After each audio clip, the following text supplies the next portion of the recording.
Hello and welcome. This is a lesson on weather. Get ready to learn. I'm going to talk about weather and weather maps and instruments. Did you know? Weather is the atmospheric conditions at a specific time and place. So it depends on where you are and when you are as to what the weather is. Now, climate is weather over a long period of time. In a desert, it's over a long period of time dry and hot. Over the ocean, it's usually wet. So weather and climate are two different things.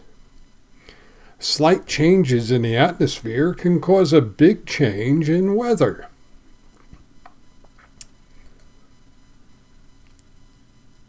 Heat from the sun causes water to evaporate from the Earth's surface. And scientists who study and forecast the weather are meteorologists. They don't study meteors, they study the weather. So, why is this important? Knowing about the weather in the air, or the water in the air, and how clouds form, help us to predict the weather. We can measure the amount of water in the air, and we can better prepare for disasters. A lot of disasters happen because of the water in the air, coming out of the air, precipitating as rain, snow, sleet, and it's that water that causes the damage. Sometimes it's the water and the wind. So we're going to talk about both of those. Okay. Now the sun heats the Earth's surface. Radiation passes through the atmosphere and heats the Earth. Some is absorbed. This saying 48% is absorbed by the Earth's surface.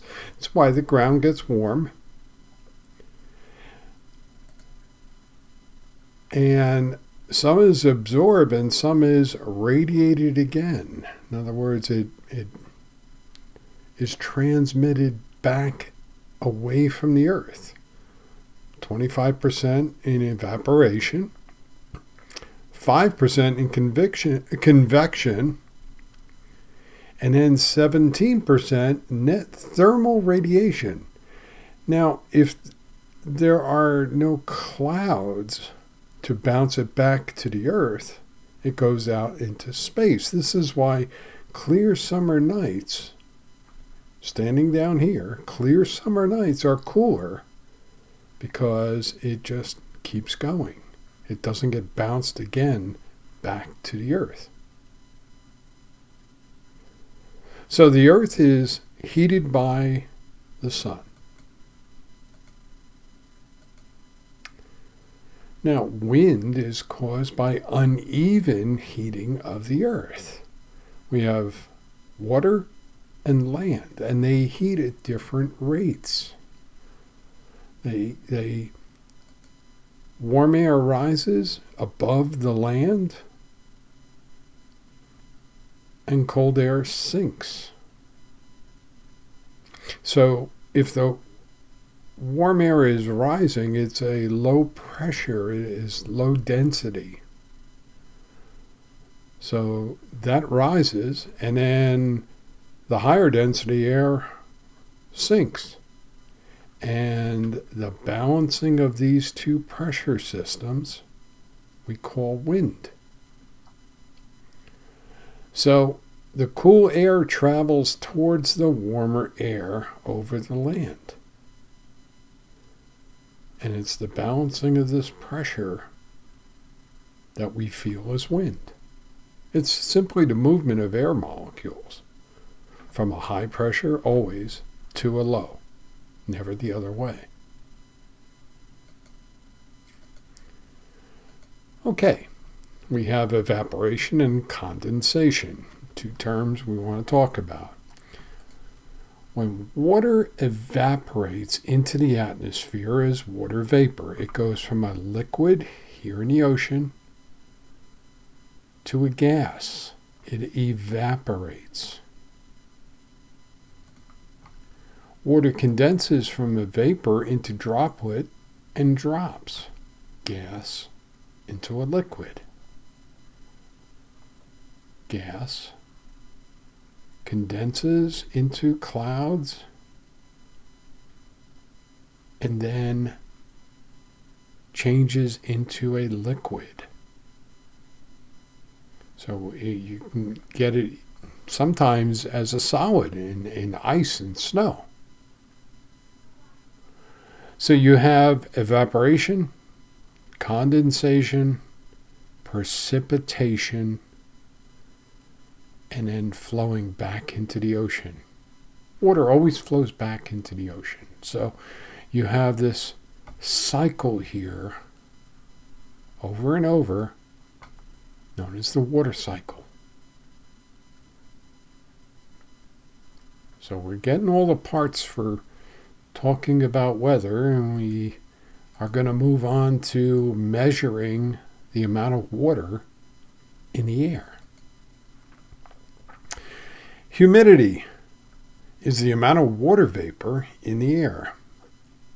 Water vapor molecules, H2O, as a gas, they slip into the spaces between the molecules of air. And they're measured with something called a sling psychrometer. What this is two thermometers. You can see them here. Let me zoom in on the bottoms. There's the bottom of one, and there's the bottom of a second. And you see it is covered with a piece of material. It's called a sock, just like putting on socks on your feet.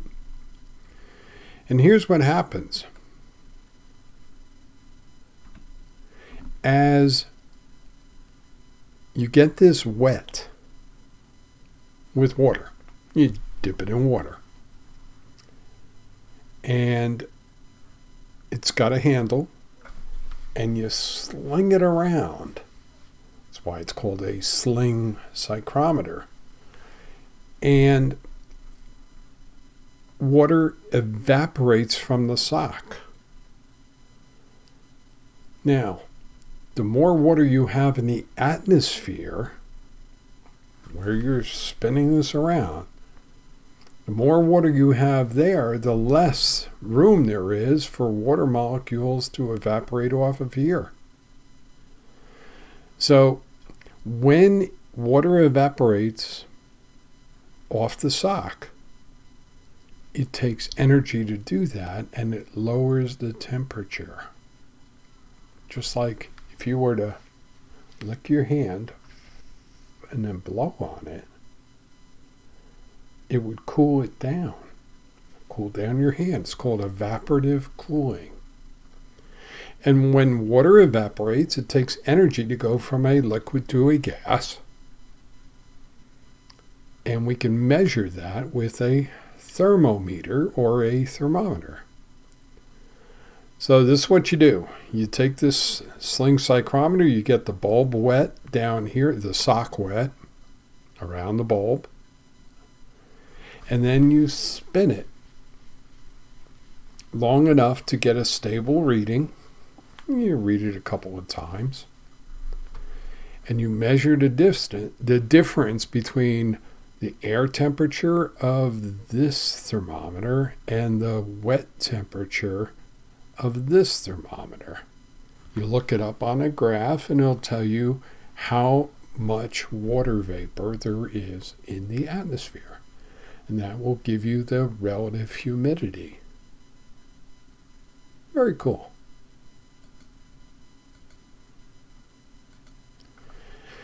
High humidity makes it harder for us to cool off. See, the high amount of water vapor in the air will not allow for more water vapor, so it collects on our skin. So that's why in a high humidity day it feels muggy. It's hot. That's because you're not getting that evaporative cooling off your skin.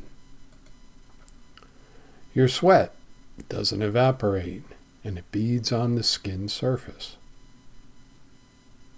So that's what high humidities days are like. High humidity condenses on cool surfaces. The water vapor in the air condenses on this cold glass. You see, it's full of ice water. So you get condensation on the glass. It runs down. A high amount of water vapor in the air will turn into liquid water. And the condensate has, when it condenses, it's called condensate. Condensate has nowhere to go. The air is saturated. So high humidity, water vapor in the air condenses on cold surfaces. Now, weather. Weather is the conditions of the atmosphere at a given time and place. Humidity, temperature, cloud types, and precipitation are weather factors. When we talk about weather, we're talking about humidity, temperature, cloud type, and precipitation. Rain, snow, sleet, this kind of thing. That's the weather. Now, climate is conditions of the atmosphere over a long period of time. We're not talking days, we are talking months and years. More likely centuries. Humidity, temperature, cloud types, and precipitation are climate factors also. But look at this desert.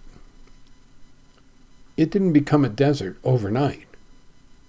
You can tell that it was low humidity. You can tell it's high temperature. You can't tell so much about cloud types, except there probably wasn't a lot, because there probably wasn't a lot of precipitation. Otherwise, there would be things growing here. So climate factors is the weather over a long period of time. Now, weather systems follow patterns, mostly west to east, because the Earth is spinning. It's spinning at 1,000 miles an hour at the equator. High pressure systems bring clear weather. That's because there's not a lot of room for water vapor in between the air molecules. Low pressure systems are more humid. There's more room for water vapor. And storms happen when lows and highs mix at the front. There are highs, there are lows, they meet at the front, and here's where your storm systems are. So, why is this important? Knowing about water in the air and how clouds form help us to predict the weather. That's the water cycle. We can measure the amount of water in the air with a sling psychrometer, and we can better prepare for disasters if we can see the trends of how the air moves. There's your lesson on weather.